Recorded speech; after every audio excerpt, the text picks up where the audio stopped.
আমরা দরকার হলে পায়ে হাইটটা যাব, কিন্তু এর ভিতরে উঠতে চাই না। ভালোভাবে বুঝাইতেছি যে আপনারা এই মেইন রোডে আইসেন না। বাংলার টেসলা গুলশান এই দুই এলাকায় এসে ট্রাফিক পুলিশের হাতে ধরা। তারা কি করছেন দেখুন। তারা আসলে বারবার বলেছেন এই টেসলা এই সড়কে প্রবেশ নিষিদ্ধ। দেখতে পাচ্ছেন তার কেটে দেওয়া হচ্ছে একদম। তোমরা মানো নাই কেন? তোমরা এদের মাইক মেরে দেয়, সিটি কর্পোরেশন নিষেধ করছে না তোমরা। আর তোমরা গলিতে চালাইবা, মেইন রোডে আসে কেন? যাত্রী করে কষ্ট দেয় কেন? বন্ধ করে দিয়ে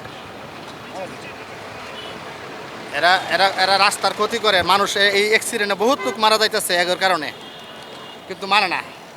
আমরা অনেক চেষ্টা করতেছি, তবু তারা মানে না। না একটু এটা তোমার মনে থাকবো মিয়া। আর ভবিষ্যতে এই ব্যাটারি চালিত রিক্সা তোমার স্মরণ থাকবে, যাতে গুল চত্বরে না আসো, ঠিক আছে?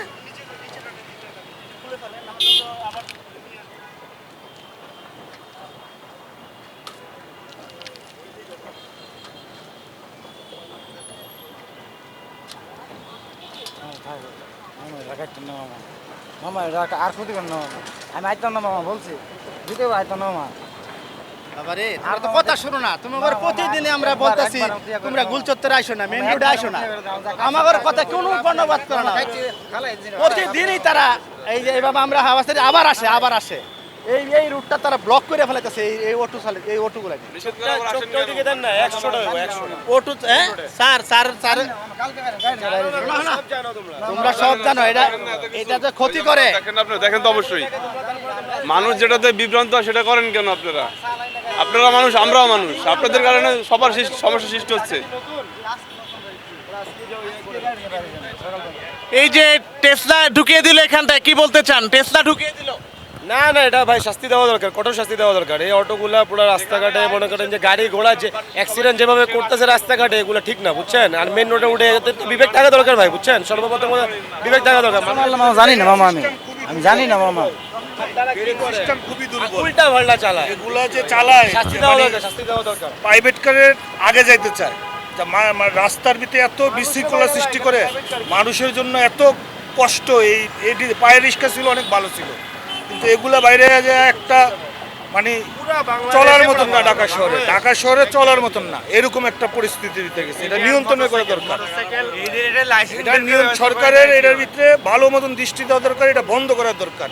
আমরা দরকার হলে পায়ে হাইটটা যাব, কিন্তু এর ভিতরে উঠতে চাই না। এগুলা বন্ধ করেন। অনেকবার বলেছেন, কাজ হচ্ছে কি? না, আমরা অনেক চেষ্টা করছি স্যার, কিন্তু আমাদের কথা ওনারা মানেই না। আমরা প্রতিদিনই ডাম্পিংয়ে পাঠাইতেছি, তাদেরকে ভালোভাবে বুঝাইতেছি যে আপনারা এই মেইন রোডে আইসেন না, কিন্তু তারা এটা আমাদের কথা শুনে না, আবার আসে। একদিক দিয়ে আমরা কাজ করি, আবার পিছন দিয়ে আরেক দিক দিয়ে আসে। আমরা অনেক চেষ্টা করতেছি, তাদেরকে বুঝাইতেছি আমরা যে তোমরা ভিতরে চালাও গলিতে। এভিনিউ রুট এবং মেইন রোডে যেখানে বাস প্রাইভেট কার চলে, সেখানে ওনাদেরকে আমরা বলতেছি, কিন্তু আমাদের কথা মানে না তারা। আমরা এটাতে ওই যে তার কাটতেছি, চেষ্টা করতেছি যাতে তারা আয়া করি, অনেক চেষ্টা করতেছি। ইলেকট্রিশিয়ান নন, তবু আপনাকে প্লায়ার্স না রাখতেছি, যাতে আমাদের এটা থেকে তারা শিক্ষা পাক, যেন আর ভবিষ্যতে যেন এই মেইন রোডে আসবে না। না মামা, আসবো না। আসলেন কেন? আমি জানি না, আমি একদিন নতুন গাড়ি চালাই, আজকে নতুন গাড়ি নিয়ে বাড়িতে মামা। আজকে মামা নতুন, আমি সব আসি চৌধুরী পাবো। কারণ দুটা 10-12 উঠবো করুক তো শাস্তি জানি না মামা, আমি সত্যি কথা, আজকে নতুন বাড়িতে গাড়িটা নিয়ে আমি আজকে বাড়িতে কত। একটু বলবেন আসলে এই যে এদের ধরলো তো হক নাই, কোনো লাইসেন্স নাই। আমাকে লাইসেন্স আছে, আমার ক্রেডিট লাইসেন্স আছে, সব কিছু আছে। আমাকে বাড়ির রিক্সা চালাই রিল্যাক্সে, 10 জন যাইবো, আস্তে আস্তে চলবো গাড়ি। এটা আপনি তো রিক্সা চালান, এই রিক্সায় কখনো অবৈধ রিক্সা, এটা অবৈধ রিক্সা, এটা রিক্সাই অবৈধ। এখন যে করলো তাকে যে শাস্তি দেওয়া ঠিক আছে, এটা মানানসই আছে স্যার। এটা আরো শিক্ষা দেওয়া দরকার ছিল ওরে, আর 3 ঘন্টা বোয়া করার দরকার ছিল ওরে। অন্তত গাড়িটা ছাড়া দিল স্যারে, আর ওরা 3 ঘন্টা পল্লি দেওয়া দরকার ছিল স্যার। ওগুলো যে উৎপাদ বেশি হয়, বেটারা লাখ লাখ টাকা প্রাইভেট কিনে, এটা নাই হয়ে যায়, এটা গতিতে চলে ওরা। কি বলতে চান আসলে, আপনারা কি বলতে চান? এই যে টেসলার দৌড়াতে সারা ঢাকায় চলা যেন মুশকিল, কি বলতে চান? আসলে এই যে অটো রিক্সার জন্য আপনার মুশকিল হয়ে গেছে পাবলিক জনগণ চলাফেরাতে, ঠিক আছে?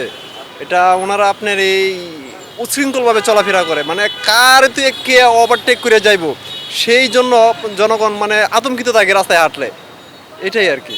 জেল খাইতে আসছি সৌদের থেকে, আমি কালকে গেছি গাড়িটা গেলে। আমি জানি না, আমি চালাই না গাড়ি কোনো সময়। সৌদি আরবে। আরবে ছিলেন মানে কেন ওইখানটায় কারাগারে ছিলেন কেন? এখানে ওই কয়েকদিন আগে সালমান ইয়ার জন্য ফিলিস্তিন ইয়া দিয়েছিল, মিছিল দিয়েছিল না, ওই সময় আমি বৈধ হয়েছিলাম কাজ দেওয়ার সময় মনে করেন আকামা ভাঙ্গা জেলে ঢুকাই দিয়েছে। আপনি এখন আসলে কি বলতে চান? এখন মামা আমি জানি না সত্য কথা, আপনাকে তো এমনিতে প্রবাসী হিসাবে ছাড় দেওয়া হলো কিনা? আমার জানি না, আমি দিতে পারি মাস মনের দিক দিয়ে। আপনাকে তো ডাম্পিং না করে জাস্ট ই করে দিল, একটু এটা বলতে চান বাড়ি কোথায়? ব্রাহ্মণবাড়িয়া, নাম কি? নাম আব্দুল আহাদ। আব্দুল আহাদ। জি। এই যে এখন আপনি কি আর গুলশান 2 আসবেন? না না স্যার, এদিকে আসবো না স্যার, আমার ক্ষতি হয়েছে, এদিকে আমি আসবো না। জানি না স্যার, আমি গাড়ি চালানোর প্রশিক্ষণ নিয়েছেন কোথা থেকে? গাড়ি প্রশিক্ষণ না স্যার, আমি 15 বছর আগে আমি নিজে চালাইতাম ঢাকা শহর, ফায়ার রিক্সা চালাইতাম। ওই জন্য বৈশা রয়েছি, আমি 3 মাস বৈশা রয়েছি দেশে আইসা, ওই জন্য আইসা একটা গাড়ি কিনলাম যে 200 টাকা যায়, রোজ ইনকাম করতে পারি, এখন বেকার। পায়ে চালাবেন?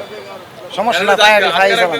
যেমনটা আসলে বললাম, এই একটি ব্যাটারি চালিত অটো রিকশার দাপটে পুরো ঢাকা শহরেই চলাচল যেন দায় হয়ে উঠেছে।